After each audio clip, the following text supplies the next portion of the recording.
इस पूरे झारखंड प्रदेश में हर दिन 5 हत्याएं। ये कौन लोग हैं? यहाँ के आदिवासी मूलवासी लोग हैं। यहाँ कानून व्यवस्था के नाम पर धज्जियां उड़ाई जा रही है।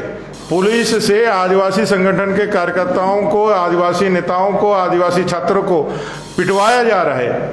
किस लिए? कहें कि घुसपैठियों को उनको और प्रबल सुरक्षा देना है, उनको और तुष्टीकरण की राजनीति को धार देना है। इसलिए झारखंड के पूरे कानून व्यवस्था को इन्होंने ताक पे रख दिया है और यहाँ कोई सुरक्षित नहीं है। अब तो लोग कहने लगे हैं कि हमारा और हमारे प्रियजनों का जीवन कैसे इस अत्याचारी भ्रष्टाचारी सरकार से बचे, इसके लिए वो दिन रात भगवान से प्रार्थना कर रहे हैं कि किसी तरह से ये 1-2 महीने का जो समय है वो निकल जाए और ये सरकार यहाँ से, जनता तो उखाड़ फेंकने वाली है, ये जितने जल्दी यहाँ से यदि हम इनसे मुक्ति पाएं उतना ही ज़्यादा भला इस झारखंड का होगा, झारखंडियों का होगा। और आज जब सुबह हम लोगों की नींद खुली तो हम सोशल मीडिया के माध्यम से यह जान पाए कि दरोगा अनुपम कच्छप की दिन दहाड़े हत्या कर दी गई, गोली मारकर। फिर ध्यान आया कि कल ही जब विधानसभा चल रहा था, उस समय आखिरी सत्र के दिन एक अधिवक्ता गोपी कृष्ण को उनके घर के मोहल्ले में चाकू गोद करके मार दिया। थोड़ा सा दिन आगे बढ़ा, आज तो एक और दुखदाई खबर आई। वेद प्रकाश जी, जो पूर्व पार्षद दुर्वा के थे, जिनके इलाज की व्यवस्था भारतीय जनता पार्टी ने कराई थी, यहाँ से एम्स से रेफर कराया था, उनकी भी निधन हो गई। ये झारखंड के 3 क्षेत्रों के 3 बड़े लोगों, ये कोई आम नागरिक नहीं, आम नागरिक तो इस सरकार के लिए कीड़े मकोड़े जैसे हैं।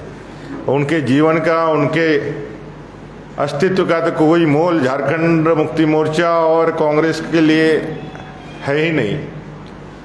एक तो सरकार का वर्दी पहना हुआ दरोगा अनुपम कच्छप, दूसरा कानून की रक्षा करने के लिए न्यायालय में पैरवी करने वाला एक अधिवक्ता, और तीसरा जनप्रतिनिधि। ये 3 लोगों की हत्याएं बैक टू बैक होती है और राज्य सरकार अपने जब बड़े बड़े डींगे हाँकती है विधानमंडल के उस फ्लोर को अपने झूठे कसीदे और झूठे वायदों को साबित करने के लिए जब दलीलें देती हैं, तो एक शब्द भी झारखंड के लॉ एंड ऑर्डर पर नहीं निकलता है। ये साफ दिखलाता है कि वर्तमान की सरकार के संरक्षण में ही ये सारी घटनाएं घटित हो रही है और इनको उनका ही संवर्धन भी प्राप्त है, उनका संरक्षण भी प्राप्त है। पूरे झारखंड प्रदेश में लगभग 7,000 महिलाओं के साथ दुष्कर्म की घटनाएं। ये कौन महिलाएं हैं? ये यहाँ के मूलवासी हैं, दलित हैं, यहाँ की आदिवासी महिलाएं। इस पूरे झारखंड प्रदेश में हर दिन 5 हत्याएं। ये कौन लोग हैं? यहाँ के आदिवासी मूलवासी लोग हैं। यहाँ कानून व्यवस्था के नाम पर धज्जियां उड़ाई जा रही है।